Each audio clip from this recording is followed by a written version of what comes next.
আর এবার ওপার বাংলার দিকে নজর রাখা যাক। বাংলাদেশে তদারকি সরকারের প্রধান উপদেষ্টার বাড়ির সামনে অবস্থান। মাঝরাতে মোহাম্মদ ইউনূসের বাসভবনের সামনে অবস্থানে ছাত্র নেতারা। সোনা পুলিশের ব্যারিকেড ভেঙে অবস্থানে বৈষম্য বিরোধী আন্দোলনের আহতরা।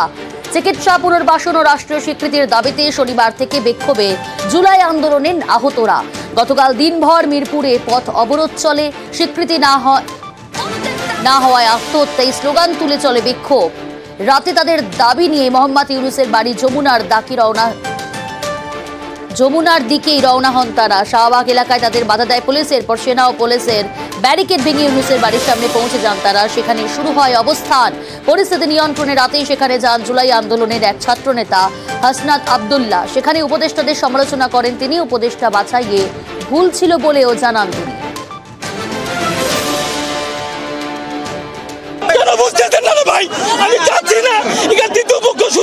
আমাদের মিছিলে কিছু অতর্কিত লোক ঢুকে গেছে, আমাদের এমআইএস আছে, আমাদেরকে আলাদা করেন, আর যাদের এমআইএস নাই তাদেরকে আলাদা করেন। আর মোবাইলের মাধ্যমে মনে করেন অনেক কিছু কইরা অনেক কিছু পাইয়া আর মনে করেন এই জায়গায় আয়া এখন লাস্ট পর্যন্ত একটা গ্যাঞ্জাম সৃষ্টি করে দিচ্ছে। আমাদের এক ভাইকে লাথি মারছে এবং সে বলতেছে ভুয়া ভুয়া স্লোগান দিচ্ছে। দেখছেন, তাহলে আমরা কি ভুয়া? দুই কমিটি আসলে একমত হতে না পেরে সম্ভবত এখানে ধস্তাধস্তি হয়ে গেছে। প্রত্যেকটা ন্যায্য অধিকার, কোন মগের মূল্যের অধিকার আমরা এখানে খাটাইতে আসিনি। আপনারা যারা এখন বর্তমান আছেন, আমরা 22,000 আহতদের উপরে আপনারা বসে আছেন। আমরা আপনাদের কাছে অনুরোধ করব, আমাদের পাশে এসে দাঁড়ান। এর থেকে লজ্জাস্কর বিষয় পৃথিবীতে কোথাও কিছু হতে পারে না। যারা আহত তাদেরকে ওভারটেক করে আপনারা অন্য কাজগুলো করে যাচ্ছেন। বাংলাদেশে ঘরেও চাপ বাড়ছে তদারকি সরকারের উপর। গত কয়েকদিন ধরে ঢাকায় শিক্ষার্থীদের নজিরবিহীন বিক্ষোভ আন্দোলন। গত কয়েকদিন ধরে নানা দাবিতে তদারকি সরকারের বিরোধিতা। একাধিক দাবিতে ঢাকা জুড়ে বিক্ষোভ আন্দোলন। শিক্ষার্থীদের ত্রিমুখী আন্দোলনে জেরবা তদারকি সরকার। তারই মধ্যে স্বরাষ্ট্র উপদেষ্টার পদত্যাগের দাবি।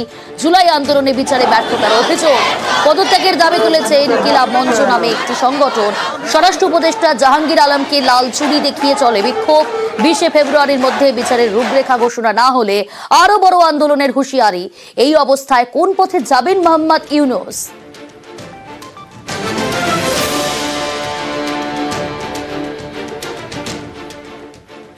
খালেদাকে চিঠি পাক প্রধানমন্ত্রী পাক প্রধানমন্ত্রী শাহবাজ শরীফের। বিএনপির পাশে থাকার বার্তা পাক প্রধানমন্ত্রীর। অসুস্থ খালেদাকে কুশল বার্তা পাক প্রধানমন্ত্রী। খালেদাকে বাংলাদেশের প্রেরণা বলেই সম্বোধন শরীফের। খালেদাকে বিশাল ব্যক্তিত্ব বলেই প্রশংসা শাহবাজ শরীফের।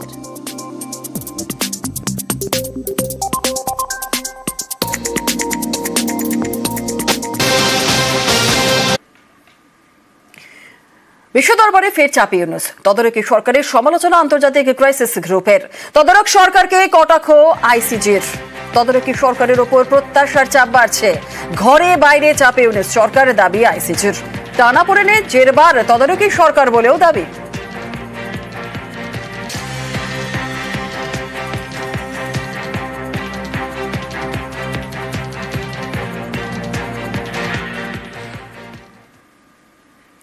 অশান্ত বাংলাদেশে ক্ষমতা দখলের লড়াই। ভোট চেয়ে তদারকি সরকারের ওপর আগেই চাপ। এবার মানুষের আস্থা ফেরানোর বার্তা তারেক রহমানের। পদ্মাপাড়ের সবচেয়ে বড় রাজনৈতিক দল বিএনপি দাবি তুলে দেশ রক্ষার বার্তা খালেদা পুত্রের। মানুষের আস্থা যত পাবো আমরা, আমাদের রাজনীতি তত সফল হবে, ততই আমাদের দল শক্তিশালী হবে। বিএনপির প্রত্যেকটি নেতাকর্মীকে ঐক্যবদ্ধ থাকতে হবে এবং বিএনপির সর্বোপরি দায়িত্ব হচ্ছে আমরা গণতন্ত্রের পক্ষের প্রতিটি সংগঠন, প্রতিটি দলকে আমরা ঐক্যবদ্ধ রাখার চেষ্টা করব এবং আমরা যত বেশি ঐক্যবদ্ধ থাকব তত আমরা দেশকে সামনের দিকে এগিয়ে নিয়ে যেতে পারবো। দেশের মানুষ তাকিয়ে আছে আপনাদের দিকে। আপনারা কিভাবে দেশকে পুনর্গঠন করবেন, কিভাবে দেশকে সামনে এগিয়ে নিয়ে যাবেন। ঘরে বাইরে সাঁড়াশি চাপে ইউনূস। এবার তদারকি সরকারের আমলে পাঠ্য বই নিয়ে প্রশ্ন শরিক মহলে। পাঠ্য বইয়ে কেন আদিবাসী শব্দ? তদারকি সরকারের প্রধান হিসেবে দায় মোহাম্মদ ইউনূসেরই। কুর্সি বদলে লাভ কি হলো? বিএনপির পর এবার সরব গণ অধিকার পরিষদ। 15 বছর কোথায় ছিলেন নোবেল জয়ী? প্রশ্ন তুলেই 24-এর গণ আন্দোলন চুরি হয়ে গেছে বলেই তোপ। ছাত্ররা এখন কিংস পার্টি গঠন করতে চায়, তিনি সেই কিংস পার্টির অ্যাম্বাসেডর হয়েছেন। এইভাবেই চলছে আমাদের এই গণভুত্থানের দখলদারিত্ব, যে যার মতন দখল করে নিয়েছে। ৭১-এর পরে একই ঘটনা ঘটেছিল। আওয়ামী লীগ শেখ মুজিবের নেতৃত্বে আমাদের মহান মুক্তিযুদ্ধ দখল করেছিল, ঠিক ২৪-এও একই কাজ হয়েছে।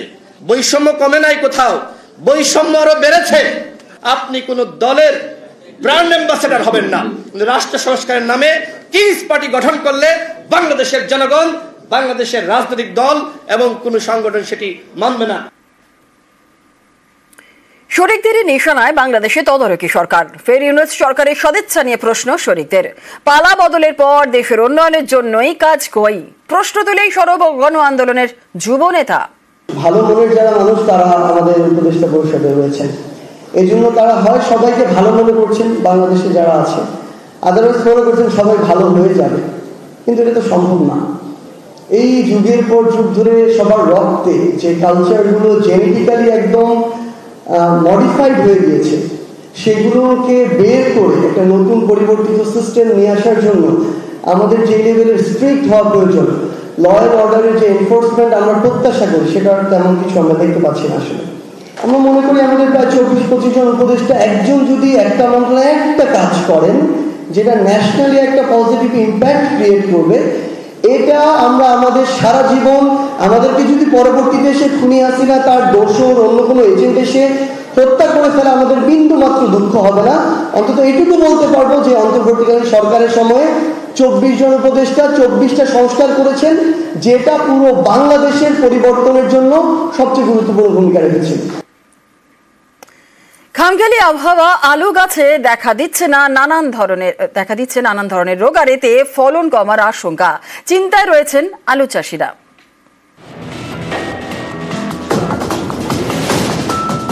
এ যেন গোদের ওপর বিস্ফোরা। এমনিতেই এবছর অসময়ের বৃষ্টির জেরে আলু চাষ ১ মাস পিছিয়ে গেছে, তার উপর এখন খামখেয়ালি আবহাওয়া। এর জেরে আলু গাছ আক্রান্ত হচ্ছে নানা রোগে, এতে ফলন কমার আশঙ্কা। তাই চিন্তায় আলু চাষিরা। ডাঁটা পচে যাচ্ছে আলুর, মানে ওষুধ দিয়েও কোনো কাজ হচ্ছে না, গাছগুলো পুরো ডাঁটা মাঝখান থেকে ডাঁটা পচে পুরো মরে যাচ্ছে। না, এতে আলু হবে না, ফলন অনেক কমে যাবে। আলু গাছে এই যে এই অবস্থা, ডাঁটা পচে গিয়ে পুরো শেষ। ও কি চাষিরাই খেতে পারবে না আলু, ফলন তো পরের কথা। জানুয়ারির শেষ সপ্তাহ থেকেই পারদ ঊর্ধ্বমুখী। ফেব্রুয়ারি পড়তে না পড়তেই শীত কার্যত উধাও, কিন্তু রাজ্য জুড়েই কুয়াশার দাপট।